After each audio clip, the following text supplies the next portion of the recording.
Cooking mutton curry. I've got 2.5 kilos worth of mutton leg, and there are bones in there as well, so it presents in that way, and the butcher will then cut the whole thing up and cube it up for you in readiness. So that's there. I've got about half a pint of cold water in there. No real measure, doesn't matter if it's slightly over or under, but that just starts the dish off in the beginning, but we'll be adding more later on as we cook. 4 onions of this size, all cut and diced like so. 2 chili balls or cubes, 2 ginger and garlic cubes ready to cook with. Some salt we'll be using for that amount of meat, starting off with 2 spoons. 3/4 of tinned plum tomato will be used for this particular dish, and this is the fenugreek leaves, the meti that I normally refer to, that I use in some of my dishes, and that's how it presents, and any good Indian store will have those. And then the spices I will be using will be the garam masala and the turmeric from my spice jar. First, what we do is we just rinse off, just slightly, it doesn't need a huge amount, just rinse off some of the meat. And all we're doing here is if there are any scraps of bone in here, they'll just wash off. That's all we're doing to get rid of it. Once just rinse through slightly, put them into a big pan. To that meat, I'm now going to add the onions that have been chopped all in together. Then I'm going to add the 2 ginger and garlic balls at this point. Leave the chilli for later. And then I'm going to add some salt. So the 2 spoons I've got is of this measure, which is roughly about 2 teaspoons. So there's going to be 2 of these, that will make it 4 teaspoons into there. Add the water. And then you need to put the heat on to a high heat, to bring it up to the boil. Just stir them all in.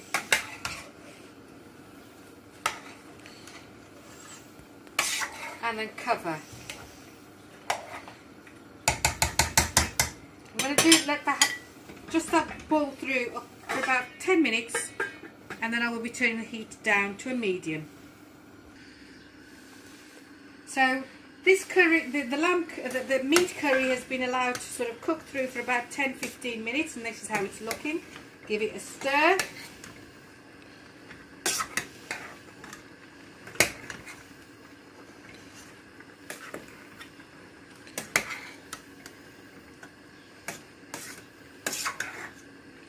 Cover it again.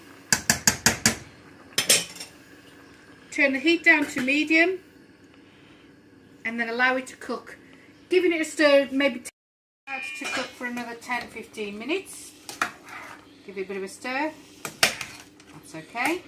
So at this point I'm going to add the 3/4 of a tin of the plum tomatoes now.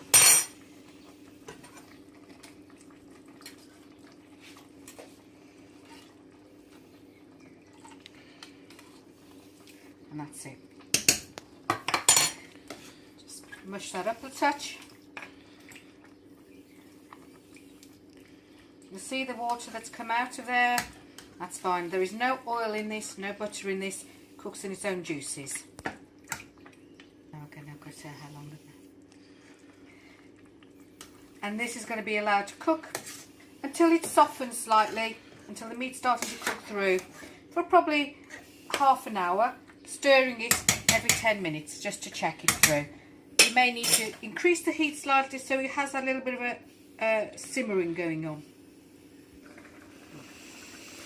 So there you go, that's the meat still cooking. And what you'll see, it's bubbling away nicely. That's absolutely fine. It's released more water. Just allow it to carry on cooking. At this point, I will add the chilli. 2 cubes for my taste. You will be adding what you can take.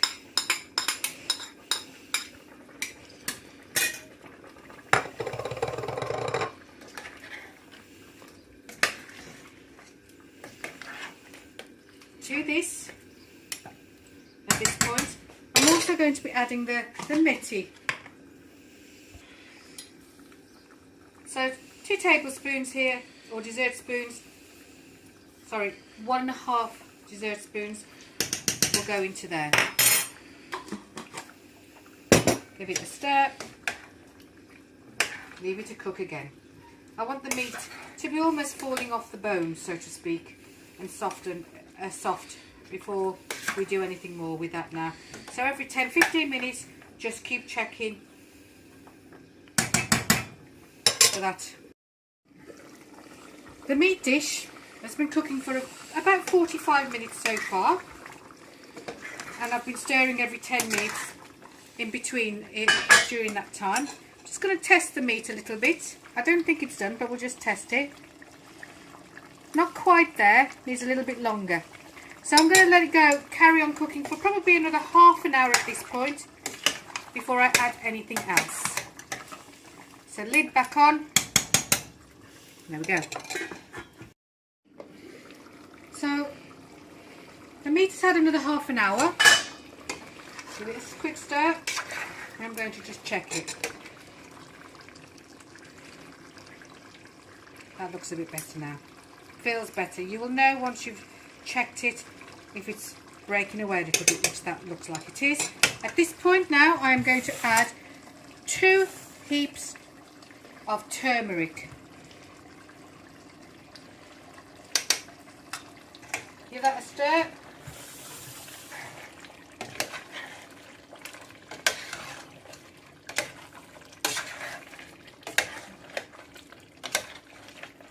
And you'll also notice the water's reducing itself, so we'll need some more sauce in there.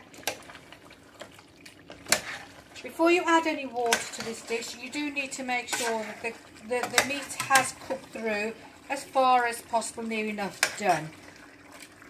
So I'm going to give this another 5 minutes, and I'm going to then add some water. It doesn't matter if it's hot or cold. I will add boiled water, probably about a pint to begin with, and then take it from there. So I'm going to add the water to this now, and this is what makes the sauce. So there's a pint of hot water going straight in. Let's give that a stir. You'll see how much there is in there. I think that's probably going to need another 3/4 of a pint. So I'm just going to get that ready. Another 3/4 of a pint hot water going in. That's more like it. Give that a stir.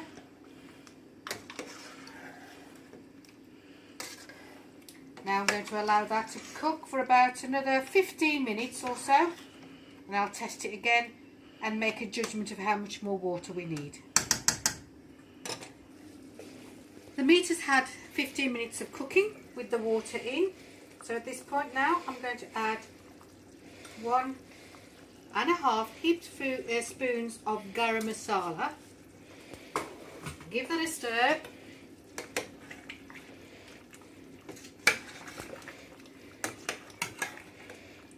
And then I'll leave that for another 5 minutes to cook through before adding coriander for garnish.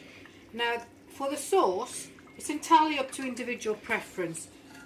The less the water, the more the flavour. Obviously the more water you add for sauce, you dilute that flavour. And so for me, this is the right consistency to keep the balance. So 5 minutes for garam masala. Okay. Meat has had 5 minutes of further cooking. Bag of frozen coriander. Adding a couple of handfuls into the dish.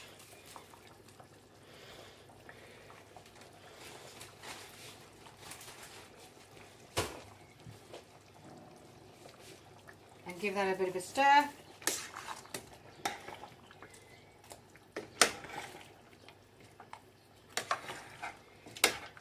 Coriander will break down even if it's frozen, that is absolutely fine. That is your mutton curry finished, ready to serve. allowing the mutton, if you cook the mutton the night before or even the morning of the evening you're going to be eating this, what it does is allows the flavours to really absorb into the meat, and adds a lot more flavour. The sauce will also thicken. So as you're warming this dish, if you feel that the sauce has reduced, as you're warming the dish, you can add a little bit of more hot water, and that will get it to the consistency or the level of sauce you want in your dish, and that equally is fine as long as you warm it all through together. And there you have it. Jazzy out.